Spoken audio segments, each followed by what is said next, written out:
दोस्तों, दुनिया का नक्शा इस वक्त सुलग रहा है। हर तरफ सायरन गूंज रहे हैं, आसमान में फाइटर जेट्स मंडरा रहे हैं, लेकिन इन सब के बीच अगर कोई एक देश है जो पूरी दुनिया का गेम सेट कर रहा है तो वो है अपना भारत। आज जो बात मैं आपको बताने जा रहा हूँ वो बेहद कड़वी और रोंगटे खड़े कर देने वाली सच्चाई है जो आपने मेनस्ट्रीम मीडिया में कहीं नहीं सुनी होगी कि अमेरिका इजराइल के ईरान से महासंग्राम और तालिबान पाकिस्तान के आर पार के बीच आखिर अब मोदी क्या कर रहे हैं, भारत का असली स्टैंड क्या है। क्योंकि मोदी सबसे बात कर रहे हैं लेकिन ईरान के लिए एक शब्द तक नहीं बोले। पीएम मोदी के इजराइल दौरे के ठीक 48 घंटे बाद ही ये ईरान पर महाविनाश क्यों शुरू होता है? क्या ये सिर्फ एक इत्तेफाक था या कुछ और? पाकिस्तान तालिबान के महासंग्राम के लिए मोदी ने इजराइल को ऐसा क्या कहा कि तालिबान बाग बाग हो गया? क्या अब अफगानिस्तान को इजराइल मदद दे रहा है? तो दोस्तों, शुरुआत करते हैं दो ऐसे बयानों से और एक ऐसी तस्वीर से जिसने पूरी दुनिया के अंदर खलबली मचा दी है। इजराइल की संसद से प्रधानमंत्री बेंजामिन नेतन्याहू का एक बहुत ही भयंकर बयान सामने आता है। वो कहते हैं, हम अफगानिस्तान की मदद करेंगे क्योंकि भारत ने हमें ऐसा करने को कहा है। हम अफगानिस्तान को जरूरी सामान मुहैया कराएंगे। दोस्तों, ये कोई छोटा मोटा बयान नहीं है। नेतन्याहू ने इनडायरेक्टली बिना कोई लाग लपेट के सीधा इशारा कर दिया है कि पाकिस्तान अब पेला जाएगा। और इसके ठीक बाद एक दूसरा बयान आता है हमारे प्रधानमंत्री नरेंद्र मोदी का। बिल्कुल सीना ठोक कर मोदी कहते हैं, Nothing can justify terrorism. We feel your pain. We share your grief. India stands with Israel firmly, with full conviction in this moment and beyond.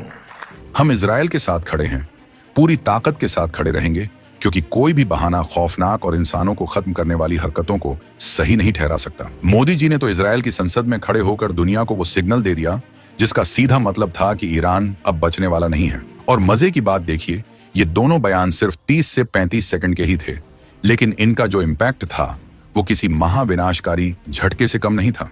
इस महासंग्राम के ठीक 48 घंटे पहले का फ्लैशबैक देखिए, आपके रोंगटे खड़े हो जाएंगे कि कैसे भारत इस पूरी दुनिया को अपनी उंगलियों पर नचा रहा है।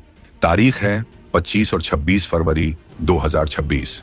भारत के प्रधानमंत्री नरेंद्र मोदी इजराइल के दौरे पर होते हैं। ये कोई नॉर्मल टूरिज्म वाला दौरा नहीं था बॉस।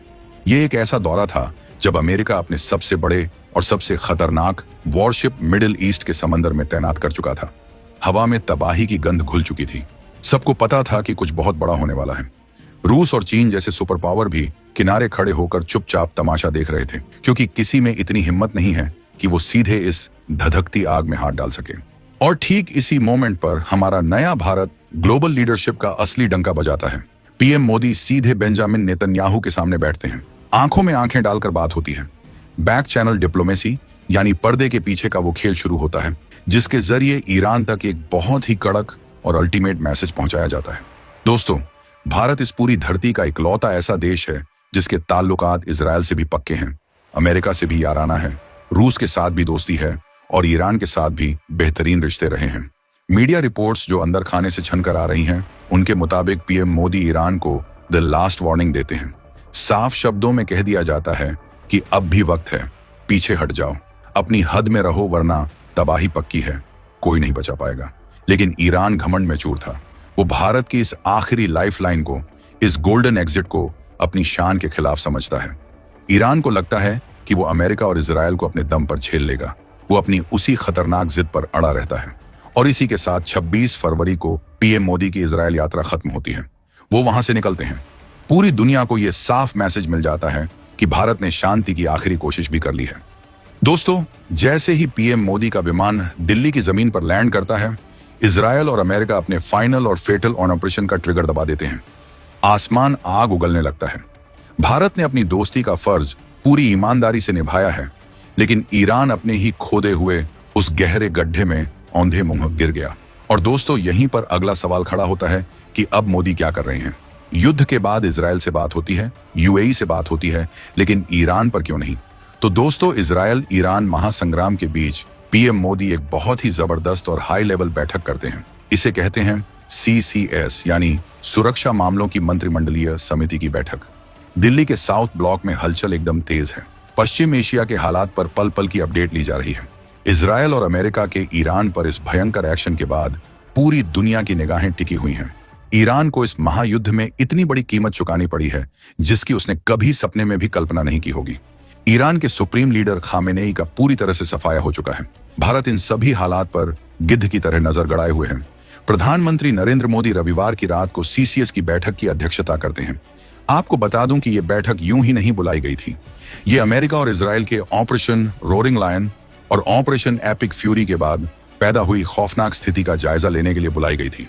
इस सीसीएस की बैठक में क्या होता है, अंदर क्या बात हुई, जरा इसे ध्यान से सुनिए, क्योंकि यही हमारे देश का फ्यूचर डिसाइड कर रही है। मीटिंग में समिति को 28 फरवरी को ईरान पर हुए उन तूफानी हवाई हमलों और उसके बाद खाड़ी देशों में जो कोहराम मचा है उसके बढ़ते तनाव के बारे में एक एक डिटेल दी जाती है।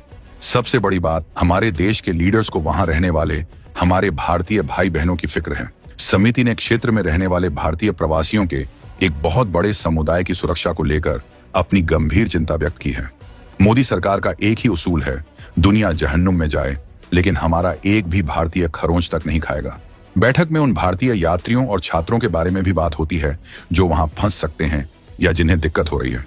सीसीएस ने सभी संबंधित विभागों को बिल्कुल कड़क निर्देश दे दिए हैं कि इन घटनाक्रमों से प्रभावित होने वाले हर एक भारतीय नागरिक की सहायता के लिए जो भी जरूरी उपाय हैं वो तुरंत किए जाएं।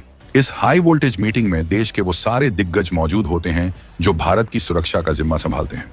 रक्षा मंत्री राजनाथ सिंह, गृह मंत्री अमित शाह, विदेश मंत्री एस जयशंकर और वित्त मंत्री निर्मला सीतारमण, इनके साथ ही देश के राष्ट्रीय सुरक्षा सलाहकार अजीत डोभाल भी वहां मौजूद होते हैं। पूरी की पूरी वॉर कैबिनेट इस वक्त एक्शन मोड में है, क्योंकि पश्चिम एशिया का हवाई क्षेत्र लगभग पूरी तरह से बंद है।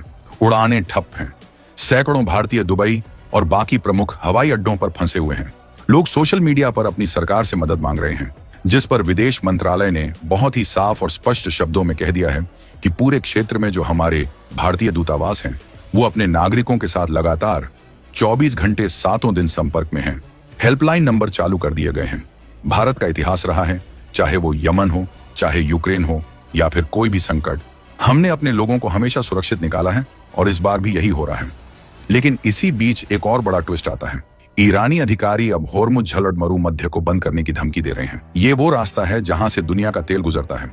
अगर ये रास्ता बंद हुआ तो दुनिया की अर्थव्यवस्था औंधे मुंह गिर पड़ेगी।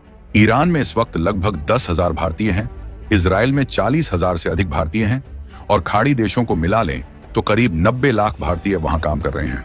इन सब की सुरक्षा भारत की सबसे बड़ी प्राथमिकता है। उधर डोनाल्ड ट्रंप का भी एक बहुत ही चौंकाने वाला बयान आता है। ट्रंप डंके की चोट पर कहते हैं कि इससे ईरानियों को अपने देश का कंट्रोल अपने हाथ में लेने का सबसे बड़ा और सबसे शानदार मौका मिला है। ट्रंप ने तो यहां तक कह दिया कि ये जो भारी और एकदम सटीक हवाई एक्शन हो रहा है ये हफ्तों तक या जब तक जरूरी होगा तब तक बैरोक-टॉक जारी रहेगा। क्या आपको इस बात की गंभीरता का अंदाजा हो रहा है? दुनिया दो फाड़ हो चुकी है और ऐसे समय में जब ईरान और इजराइल के बीच ये भीषण तबाही चल रही है, हमारे प्रधानमंत्री नरेंद्र मोदी चुप नहीं बैठते। वो फोन उठाते हैं और सीधे इजराइल के प्रधानमंत्री बेंजामिन नेतन्याहू को डायल करते हैं। मोदी इस बातचीत में आम लोगों की सुरक्षा पर सबसे ज्यादा जोर देते हैं। भारत पूरी तरह से एक्टिव है। मोदी कहते हैं कि दुश्मनी को अब जल्द से जल्द खत्म करने की जरूरत है। लेकिन मोदी जी सिर्फ इजराइल से बात नहीं करते, वो मिडिल ईस्ट के एक और बड़े और ताकतवर प्लेयर से बात करते हैं। मोदी जी संयुक्त अरब अमीरात यानी यूएई के राष्ट्रपति शेख मोहम्मद बिन जायद अल नाहयान से बात करते हैं। आखिर यूएई से बात करने की अचानक क्या जरूरत पड़ गई? तो इसके पीछे का सस्पेंस जानकर आपके पैरों तले जमीन खिसक जाएगी। क्योंकि दोस्तों, ईरान की बौखलाहट अब सारी हदें पार कर रही है। यूएई पर अब तक कुल 137 बैलिस्टिक मिसाइलों और 209 ड्रोन से हमला किया जा चुका है। ये कोई छोटा आंकड़ा नहीं है। आसमान से मौत बरस रही है। हालांकि यूएई की वायु रक्षा प्रणाली ने अपना दम दिखाया है। 132 मिसाइलों को हवा में ही राख कर दिया गया। 195 ड्रोन्स को इंटरसेप्ट करके तबाह कर दिया गया। लेकिन कुछ मलबा दुबई में रिहायशी इलाकों में गिरा है। पीएम मोदी ने यूएई के राष्ट्रपति को फोन करके इन हमलों की बहुत ही कड़े शब्दों में निंदा की है। उन्होंने कहा कि भारत इन मुश्किल हालातों में यूएई के साथ कंधे से कंधा मिलाकर पूरी एकजुटता के साथ खड़ा है। यूएई के रक्षा मंत्रालय ने भी कह दिया है कि ये उनके देश की संप्रभुता पर सीधा प्रहार है। ये एक ऐसा खतरनाक और उकसाने वाला काम है जो पूरे मिडिल ईस्ट को राख के ढेर में बदल सकता है। इसी बीच ईरान अब हाथ पैर मार रहा है। ईरान चाह रहा है कि भारत, इजरायल और अमेरिका के इस एक्शन की खुलकर निंदा करे। ईरान भारत पर दबाव बनाने की हर मुमकिन कोशिश कर रहा है। इसके लिए भारत में स्थित ईरानी दूतावास एक प्रेस रिलीज जारी करता है। इसमें वो अमेरिका और इजराइल पर अपनी भड़ास निकालते हैं।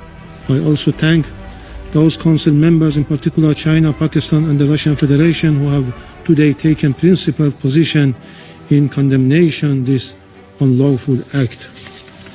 And it is regrettable that some members of this body, in a blatant double standard, disregarded the flagrant act of aggression committed by the US and Israel on Iran and condemn Iran for using its inherent right to self-defense on the UN Charter. ईरानी दूतावास पाकिस्तान की तारीफ करते हुए कहता है कि पाकिस्तान ने Israel के खिलाफ उनका साथ दिया है। साथ ही कहता है कि खामेनेई का जाना उनके लिए एक गहरा दुख है और इसके नतीजे अमेरिका और इजराइल को भुगतने होंगे। लेकिन भारत अब उनके किसी दबाव में नहीं आता है। भारत की कूटनीति इस वक्त अपने चरम पर है। हमारी पॉलिसी नेशन फर्स्ट यानी राष्ट्र सर्वोपरि की है। अब जरा सोचिए, एक तरफ इजराइल है जो ठान चुका है कि वो इस बार काम तमाम करके ही मानेगा। दूसरी तरफ अमेरिका है जिसका पूरा जंगी बेड़ा समंदर में आग उगलने को तैयार है। तीसरी तरफ ईरान है जो बदले की आग में अंधा हो चुका है और इधर उधर मिसाइलें दाग रहा है। और इन सब के बीच में खड़ा है भारत, जो अपने 90 लाख नागरिकों की सुरक्षा की गारंटी भी ले रहा है और दुनिया को शांति का पाठ भी पढ़ा रहा है। दोस्तों, आज का ये वीडियो आपको कैसा लगा? क्या आपको लगता है कि भारत ने इस पूरे महासंग्राम में जो स्टैंड लिया है वो बिल्कुल 100% सही है?